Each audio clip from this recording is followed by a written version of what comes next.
ఒక్కొక్కడు చూడండి అసలు భగవద్భక్తి, పాపాలు, పుణ్యాలు, దేవుడు, పక్కవాడిని పట్టించుకోవడం ఏమీ ఉండదు. వాడు చాలా ఐశ్వర్యవంతుడిగా ఉంటాడు. ఒక్కొక్కడు చాలా పవిత్రమైన జీవనంతో ఉండి దరిద్రుడిగా ఉంటాడు.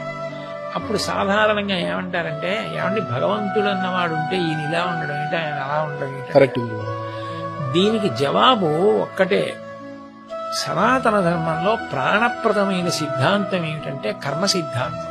గత జన్మలలో మీరు చేసిన పాపపుణ్యాలు ఏ ఉన్నాయో వాటిని మీరు ఈ జన్మలో అనుభవించాలి అని. ఆయన గత జన్మలలో పుణ్యం చేశాడు, దాని ఫలితం ఇప్పుడు ఐశ్వర్యం అనుభవిస్తున్నాడు. ఇప్పుడు చేస్తున్నాడు పాపం, దీన్ని అనుభవిస్తున్నాడు. ఆయన గత జన్మలో పాపం ఇప్పుడు పూర్తి చేసేసుకుంటున్నాడు, అయినా ఇప్పుడు పవిత్ర జీవనం పొందున్నాడు. అందుకని దీని ఫలితం ఉత్తర జన్మల్లో పొందుతాడు.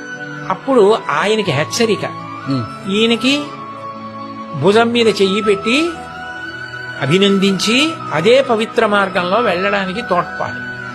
పునర్జన్మ సిద్ధాంతంలో కర్మ ప్రధానమై ఉంటుంది. అది మీరు పెట్టలేదు, నేను పెట్టలేదు, అది ప్రధాన సిద్ధాంతం. అది దాని వలన పాపపుణ్యాలే